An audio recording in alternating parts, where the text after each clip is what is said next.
तो हेलो दोस्तों, स्वागत है आप लोगों को सी के ब्रेन फोर्ज में। तो आज हम लोग पढ़ेंगे साधारण ब्याज। कल हम पढ़ चुके थे साधारण ब्याज का पूरा फुल डिटेल्स।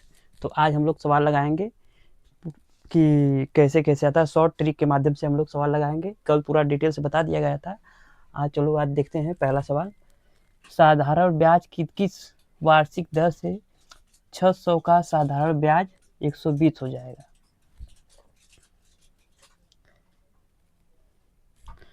क्वेश्चन गलत है लिखे। 600 का 10 वर्ष का समय। 600 का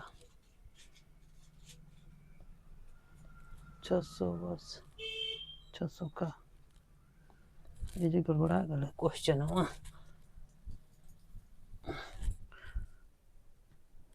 600 का 10 वर्ष का साधारण ब्याज 10 वर्ष का साधारण ब्याज 10 वर्ष का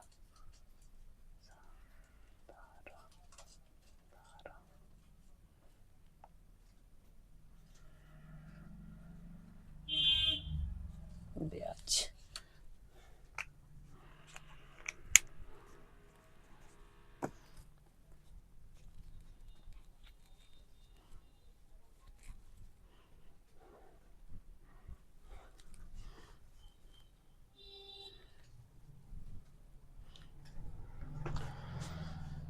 तो हेलो दोस्तों, स्वागत है आप लोगों को सी के ब्रेन फोर्ज में। तो आज हम लोग देखेंगे चैप्टर पार्ट 2 साधारण ब्याज का पार्ट 2।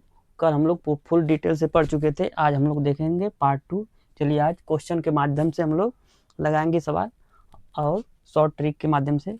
क्या दिया गया है? साधारण ब्याज की किस वार्षिक दर से 600 रुपये का 10 वार्षिक साधारण ब्याज 120 हो जाएगा? तो 10 वर्ष में 120 हो जाएगा। तो एक वर्ष में कितना होगा?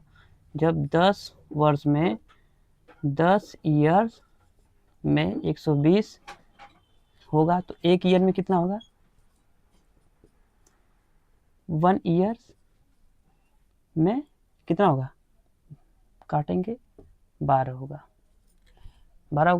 तो एक साल का ब्याज इतना होगा। जब एक साल का ब्याज इतना होगा 12 नीचे 600 में इंटू 100 100 से 2%। अगर समझ में आया हो तो लाइक करना और शेयर करना। अब चलो दूसरा क्वेश्चन दे रहा हूँ सेम इसी तरह। क्या दिया गया है? 1500 रुपये का धन 1500 रुपये का धन 6% वार्षिक दर से 5 वर्ष के लिए उधार दिया गया है। मतलब 6%, 1500 रुपये है तुम्हारे पास और उसको 6% की दर से 5 वर्ष के लिए उधार दिया गया है किसी व्यक्ति को। तो अवधि के अंत में मिश्र धन कितना होगा? मतलब अमाउंट पूछ रहा है। तो इनका इनमें गुणा कर दीजिए। 6 गुणे 5 6%। जब 5 गुणा करेंगे 6 5 30 30% होगा। और 30% को हम लोग क्या लिखते हैं? जब इसको हटाएंगे परसेंटेज 30% को हम लोग इस तरह लिखेंगे 30/100। जब इस परसेंटेज करेंगे तो नीचे आ जाएगा 100। इसको काट देंगे तो हो गया कितना? 3/10। क्या पूछा गया है? 1500 रुपये दिया गया ना। 1500 रुपये 1500 रुपये तो 10 बराबर 1500। तो 1% बराबर 150। तो क्या पूछा गया है? अवधि के अंत में मिश्र धन कितना होगा? अवधि के अंत में मिश्र धन मतलब 13 का इसमें गुणा करना है। 13 गुणे 15। जब एक वर्ष एक बराबर 1500 तो 1500 गुणा करना है 150। 1500 प्लस 45 मतलब 1950 रुपये आंसर आएगा। समझ आ रहा है।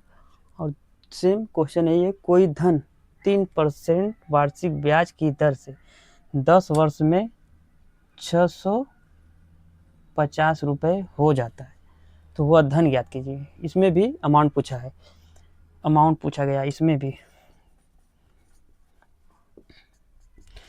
अमाउंट पूछा गया है। तो सेम उसी प्रोसेस से 10 × 30, 3 × 10 बराबर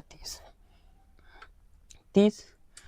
इनको गुणा करोगे, जब परसेंटेज हटेगा तो नीचे 100 आ जाएगा, परसेंटेज जब हटेगा तो नीचे 100 आ जाएगा। तो क्या पूछा गया है, 650 रुपये हो जाता है, तो वह धन, मतलब प्रिंसिपल, अमाउंट नहीं पूछा गया यहाँ पे, प्रिंसिपल पूछा गया है,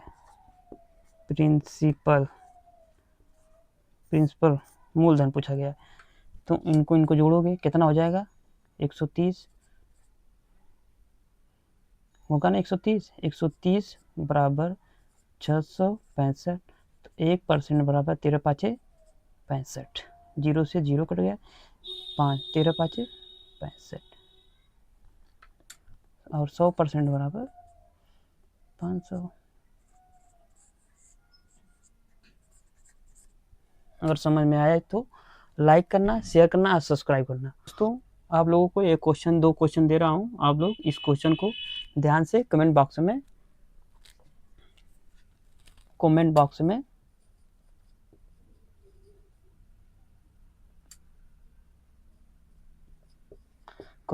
में आंसर बताना इन दोनों क्वेश्चन का।